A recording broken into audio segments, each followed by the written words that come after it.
Et yo tout le monde, donc ici Vemaillé pour une nouvelle vidéo, une nouvelle critique d'ailleurs, une nouvelle critique de film.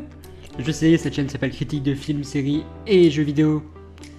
Et on a beaucoup de critiques de films mais très peu de séries ou de jeux vidéo, mais malheureusement en ce moment en termes de jeux vidéo je suis très limité. Pour vous dire, j'ai pas de nouveaux jeux non plus auxquels j'ai joué. En termes de séries, il y en a qui vont arriver mais pas pour l'instant, donc on va attendre un peu.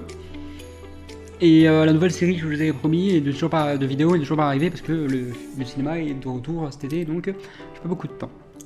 Donc c'est un jour assez spécial puisque en fait cette critique va boucler la boucle 4 ans après la création de la chaîne et donc la première vidéo.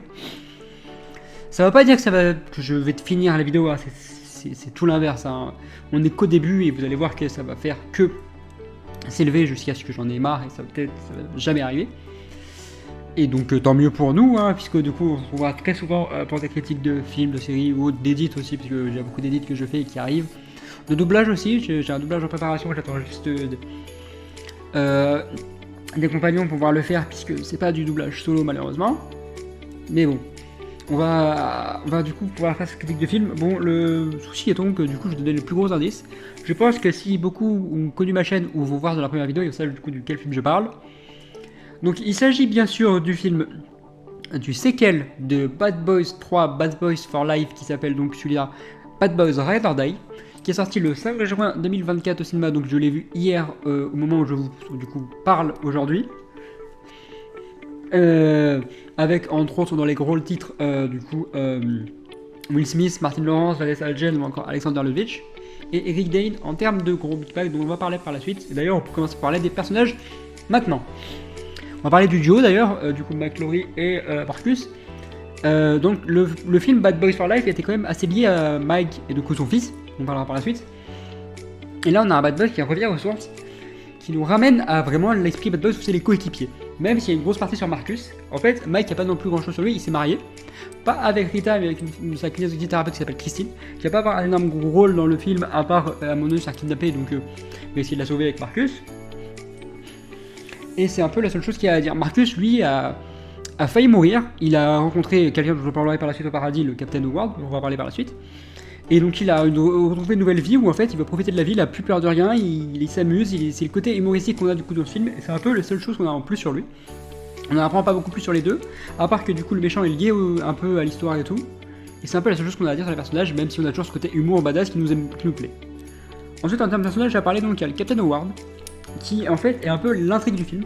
C'est-à-dire que le méchant va faire semblant, il va corrompre le système pour faire croire au monde que le Captain Howard est le grand vilain qui a, collecté des fonds grâce au cartel et qui a un peu été de mèche avec les cartels.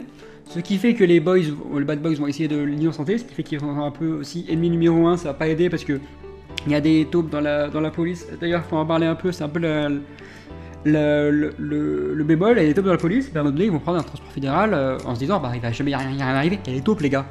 Il y a 2 secondes ils disaient qu'il y a des taupes et ils vont quand même prendre un transport fédéral, donc ils se font avoir. Il y a des trucs très cons, très bêtes, qui font que ça fait avancer un peu l'histoire, mais ils se font avoir très facilement. C'est un des points faibles que j'ai de ce film d'ailleurs. Ensuite on a un point faible qui est lié à l'autre personnage dont je vous parlais, donc c'est pas n'importe qui quand même, c'est Armando, le fils de Mike. Alors les deux se parlent quand même assez bien. Ils vont, il semble qu'il a un peu pardonné du coup à Mike tout ce qui s'est arrivé avec sa mère et tout. Qui à un moment donné ils vont essayer de le faire changer du coup avec sa prison fédérale et de faire croire qu'en fait qu'ils sont évadés alors que c'est le méchant qui a tout manigancé. Donc ils se sont fait un peu avoir. Et il va un peu du coup les aider parce que c'est le fait de s'évader, il connaît les où, ils vont un peu parler, ils vont essayer un peu de se rapprocher avec Mike même si ça n'a pas beaucoup avancé. Il va avoir lui une belle histoire quand même avec un personnage dont je vais parler par la suite, c'est qu'il a une ennemie jurée en réalité qui est lié au Captain Howard parce que c'est un peu lui qui a tué le Captain Howard, même si c'est pas lui qui a demandé l'ordre mais le méchant dont on parlera par la suite. Donc en quelque sorte il est là et malheureusement c'est un des soucis du film, c'est que on n'a pas beaucoup d'avancement sur le personnage. Il est présent, il est utile au film quand même. Il va réussir à s'évader grâce à Miles et à ce personnage dont on parlait par la suite aussi. Donc il y a quand même ce côté où il a été méchant. Dans le autre film il est gentil, c'est un peu comme, Orm dans Aquaman.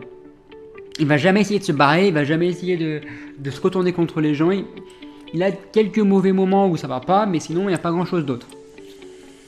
Et donc c'est un peu ce côté méchant, mais je deviens facilement gentil, et c'est ça qui me déplaît dans pas mal de films, même si Armando a ce côté méchant encore présent, même quand il se bat d'ailleurs. Ensuite, il y a un personnage qui est important dans le film, c'est Reggie. Vous vous rappelez de Reggie qu'on a vu dans Bad Boys 2, dans le 3 ensuite qui se marie, et qui est un Marines.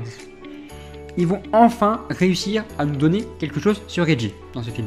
C'est-à-dire que le personnage de Reggie, à un moment donné, il y a toute une équipe de méchants qui vont essayer de dégommer la baraque de Marcus, capturer des otages et tout dans la famille. Il y a une quinzaine de personnes, c'est un Marines. Reggie, en même pas 10 minutes, j'ai même 5 minutes, il les défonce tous. C'est un Marines, il le montre à quel point il est putain de Marines. À un point où les deux sont, Marcus et Mike, sont dit ah ouais quand même, lui c'est pas n'importe qui. Un Marines c'est pas n'importe qui quand même, il a sauvé ma famille, je vais être reconnaissant pas mal de temps. Et c'est ce qui fait avancer l'intrigue, qui fait avancer cette histoire, c'est d'ailleurs ce qui est hyper plaisant, c'est que on a enfin pour moi le nouveau duo Bad Boys s'il faut faire une nouvelle suite. Tu fous Reggie et Armando ensemble, le fils de Mike et le beau-fils de Marcus, et tu peux faire une de ces équipes de dingue. Faut bien sûr qu'Armando il arrive à se faire une santé, qu'il arrive à s'enfuir, à revenir au monde, ça va être dur. Mais pour moi, tu peux faire des suites avec lui, avec les deux là, et dégager Marcus et Mike, parce que ça fait un peu trop, même si celui-là est meilleur que le Bad Boys 3, dont je vais vous parler par la suite aussi, les points que je préférais. Mais c'est dur. Donc ensuite, on parle des personnages importants. Donc on a l'équipe aussi, donc c'est-à-dire qu'on a Dorn et Kelly. Il y a un truc qui est trop voyant en fait entre les deux, c'est qu'il n'y a pas grand-chose qui a évolué à part le fait que les deux sont en couple.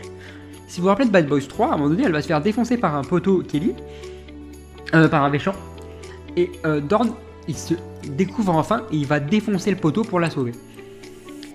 Et bah c'est pour moi depuis ce moment-là où on était sûr qu'ils allaient finir ensemble. On n'a pas grand chose d'autre sur Dorn et Kelly, à part que Dorn, du coup, il a vraiment cet esprit de mec, je pirate tout, je suis très fort et tout, et il est pas trop costaud, il va pas non plus essayer de se battre, il va quand même sur le terrain avec des armes, mais pas grand chose d'autre. Et il hausse un peu la voix face à Armando qui essaye de prouver aussi, donc il a ce côté aussi où il s'affirme un peu plus, là où Kelly, elle fait pas non plus grand chose d'autre, hein. Elle est juste très rancunière sur Armando, mais ça se comprend aussi parce il a quand même tué le Captain Howard qui était le capitaine de toute l'équipe. Et c'est ça l'évolution. L'évolution aussi, c'est l'évolution de Rita. Donc vous vous rappelez l'ex-petite amie de Mike. Elle va avoir un nouveau petit ami. Le procureur Lockwood, enfin le procureur Lockwood qui veut devenir maire et qui tout le monde croit en lui. C'est un couple qui fonctionne dans tout le film. On y croit dur comme fer, comme quoi ce couple est génial, que c'est un couple Gaulle, jusqu'à ce qu'on nous dévoile que c'est lui qui a tout ordonné, que c'est lui la grosse taupe. Et alors là, il se fait défoncer dans un ascenseur par Rita. La femme badass, c'est elle, hein, elle s'est dit j'en ai marre de lui. Elle va le défoncer à un moment donné aussi. Il va essayer de dans un parc aussi aquatique où il y a un alligator, elle va lui dire vas-y dégage, elle le fout avec un gros coup de pied dans l'eau et il se fait défoncer. Donc il a tout essayé, mais il s'est fait avoir lui. Elle évolue. Donc on a vraiment une équipe, elle finit toute seule, mais l'équipe est de retour quoi. Ensuite, en termes de personnages importants, avant de parler du gros méchant qui a une grosse partie dans ce film, on va parler de la fille du coup de Captain Howard, donc Judy Howard, qui est du US Marshal, qui a comme ennemi juré Armando, ça se comprend, et qui en fait, elle, n'a jamais accepté qu'il puisse aller parler avec son père, qui a jamais accepté tout ce qu'il a pu avoir, là où son père n'a rien eu, il est juste mort. Et donc, comment dire, c'est assez dur pour elle parce que elle est vraiment à ce côté tête de mule, je veux pas évoluer, je veux le défoncer au point où à un moment donné, donc sa fille qui s'appelle Kali, qui s'est fait enlever en même temps que Christine, la copine du coup de la femme de Mike, il la sauve, elle est là, vas-y dégage ma fille, je veux lui tirer une balle dans la tête. Il est obligé que Mike et que Kali se mettent en 4 pour lui faire comprendre que Armando est un putain de gentil qui lui a enfin sauvé la vie, pour qu'elle comprenne enfin quelque chose. Elle a une grosse tête de mule et son évolution dans le film, c'est pas vraiment... En fait, elle a pas vraiment d'évolution, c'est juste... Je suis énormément rancunière, je ne veux pas travailler avec lui, je veux juste le défoncer, et rien d'autre. Et c'est ce qui est triste. Sa fille, Kali, la petite fille du Captain Howard, est beaucoup plus intéressante que sa mère, qui est quand même US Marshal, qu'on connaît quand même. C'est ce qui est triste dans ce personnage-là, c'est qu'on n'a pas d'évolution, on aurait pu avoir bien mieux. Malheureusement, c'est la seule chose qu'on a à se mettre sous la dent pour ce personnage de Jodie. J'ai littéralement préféré Kali, qui a pourtant allez, 5 minutes dans ce film, mais qui est beaucoup plus évolué. Il lui a sauvé la vie, elle va essayer de s'enfuir, à un moment elle lui a dit, elle s'est dit, bah non, faut que je l'aide quand même, il va quand même sauver la vie, il a pris des coups pour moi, la mère elle se rend compte, elle s'en fout, donc c'est un peu le mauvais choix de ce personnage-là.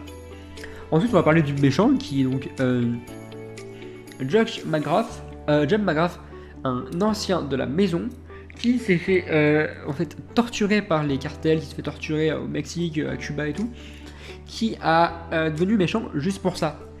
Il en veut à tous ses flics parce qu'il s'est fait torturer, personne n'a essayé de le sauver de sa captivité. Donc son but à lui, c'était de défoncer toute l'équipe des flics, grâce à Lockwood aussi. Et il y arrive facilement parce que il manipule très facilement les gens. Il a pas cette difficulté à manipuler les gens, c'est vrai.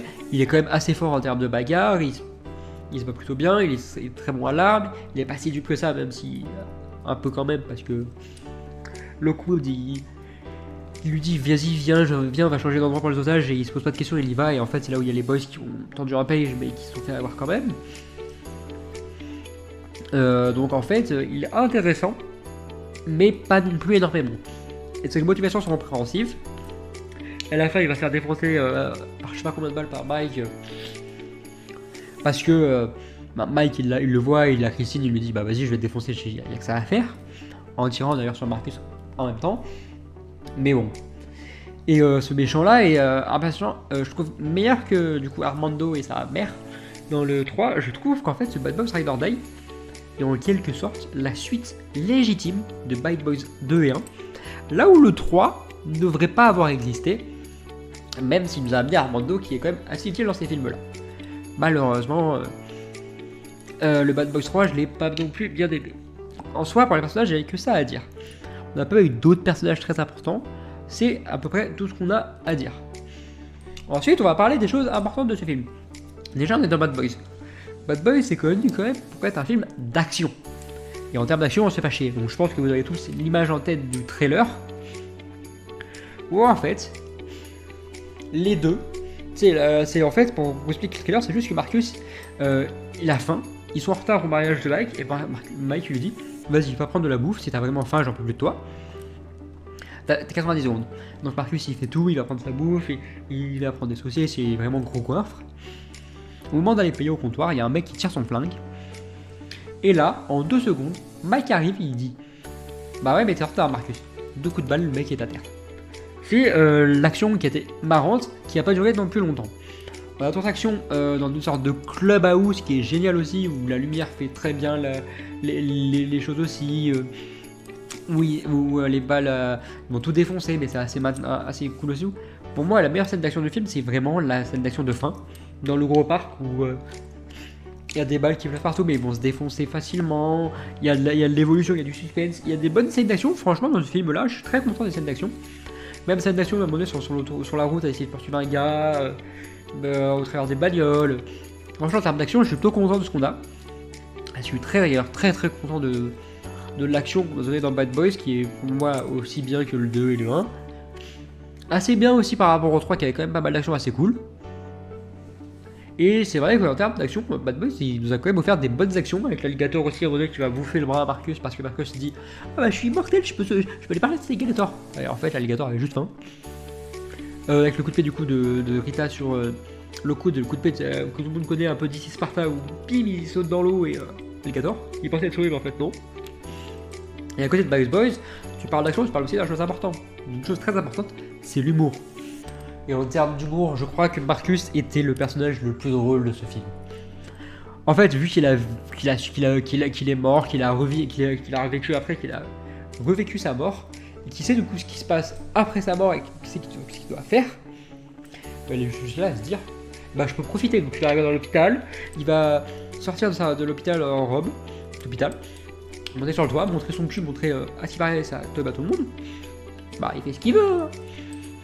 Et à chaque fois il va essayer de dire oh Mike, en fait j'ai vu ta réincarnation, t'étais un âne, avant j'étais ton maître, Armando j'étais mort il y a 2 semaines, et après Armando lui fait bah je suis désolé qu'on se fait faire, non c'est trop bien, j'étais mort. Il prend tout ça avec rigolade. C'est hyper drôle aussi, il dit, mais à un moment donné aussi, le médecin lui dit, faut que t'arrêtes la sucre, faut que t'arrêtes la viande, il dit, mais je peux pas, je suis végétarien, je peux pas devenir végétarien sinon sans viande, je peux pas devenir un vrai homme alpha, donc c'était ce côté humour où Marcus a été vraiment le gros personnage humoristique de ce film. C'est d'ailleurs le point bonus, j'ai adoré voir ça de chez Marcus. Le Marcus qui est très du coup qui a perdu son côté peureux pour être vraiment très humour. Là où Mike en a un peu aussi, mais il est beaucoup plus sérieux. Mike est en fait plus dans la force de l'âge. Il a des crises de panique, il a de la peur aussi. Là où Marcus en fait s'en fout de tout. Il va à un moment donné, il dit je suis immortel. C'est pour ça que d'ailleurs Mike va tirer à travers son gilet pour avoir le méchant, pour avoir Backcraft parce qu'il dit en fait il est mortel. Je peux traverser de l'alliance sans me faire écraser, ce qui va déjà arriver. Mais à côté de ça, t'as Mike qui traverse la route, qui a réussi à écraser plusieurs fois. Donc c'est un truc hyper drôle. Tout ça parce que quand il a vu la mort, il a vu le capitaine qui lui a dit c'est pas ton heure, c'est pas de mon heure, c'est pas mon heure, donc je fais ce que je veux sauter d'un parachute sans problème. C'est un truc hyper drôle. Là où un point faible que je ne soupçonnais pas, c'est pas vraiment un point faible, mais en fait, on va parler très vite fait de la musique de ce film. Il y en a un, mais elle est pas présente. Je me suis rendu compte en regardant les films qu'il y a toujours un thème pour les personnages, et là il y en a un pour les bad boys, il y en a un pour le méchant aussi qui est récurrent. Il y a le thème aussi bad boys, what you can do. When You Come For You et la suite, qui a été remixé plusieurs fois. Mais en termes d'effets sonores, on n'a pas non plus grand chose d'autre à se donner sur la main. Il y a beaucoup d'autres films d'action qui sont vraiment liés à beaucoup plus de musique. Là, il n'y en a pas énormément. C'est pas mauvais, c'est pas un mauvais point, ça sert à l'histoire quand même. On suit quand même très bien ce film. Mais il y a très peu de choses à se mettre sous la dent en termes de musique. C'est un peu ce que j'avais à dire du coup, c'est un petit interlude par rapport à la musique. Donc pour vous donner mon avis final sur ce film, je suis très content de ce Bad Boys Ride or Die. Je le trouve meilleur que Bad Boys 3, Bad Boys for Life. J'ai préféré ce Ride or Die Live. J'avais peur que ce quatrième film soit le suite de trop, mais en fait, je pense que Bad Boys for Life était peut-être une des suites de trop, et que Ride or Die est en fait le digne héritier. C'est une excuse des réalisateurs qui se sont dit on a mal fait avec Bad Boys for Life, donc on va donner Ride or Die, et j'ai préféré Ride or Die. On a enfin retrouvé l'esprit Bad Boys. Là où en fait, For Life c'était vraiment plus lié à Mike, et on avait plus l'esprit vraiment très Bad Boys. Là on a vraiment retrouvé l'esprit Bad Boys, et je suis très content de ce film. Je lui donnerai un bon, 8,5 sur 10 parce qu'il y a quand même des points faibles, avec des personnages qui sont pas trop intéressants, des éléments scénaristiques qui sont trop voyants. Mais c'est un film que je ne peux que conseiller à voir au cinéma. Si vous aimez la saga Bad Boys, je peux vous dire que vous allez adorer ce Bad Boys 4 Ride or Die. Vous allez juste être attaché à vos personnages, adorer aussi le méchant qui est quand même très cool, adorer tout ce que vous allez voir, et je ne peux que vous conseiller de le voir d'ailleurs. Je l'ai vu au cinéma donc hier et j'étais très content de le voir, du coup de payer cette séance et de pouvoir le revoir. Je suis très content de retrouver ces personnages là, et j'espère que on n'aura pas vraiment de suite. J'ai peur que faire une 5ème suite parce que Will Smith et Martin Lawrence sont très chauds pour faire une 5ème film, et je peur que ça soit trop. Mais à voir, parce que Bad Boys est une saga qui semble ne jamais s'arrêter, ne jamais, être désuet, même si le 3 a été un peu désuet sur quelques points. En tout cas, j'étais très content de Bad Boys Ride or Die. Ce quatrième film est une réussite pour moi. Je suis très content de pouvoir faire cette critique de ce film juste 4 ans après avoir lancé ma chaîne avec cette première critique de For Life que j'ai quand même bien aimé, mais avec le temps, je préfère Ride or Die de loin. Je ne peux que vous conseiller de voir ce film. Et c'était donc Vemaillé pour une nouvelle vidéo. Et ciao tout le monde!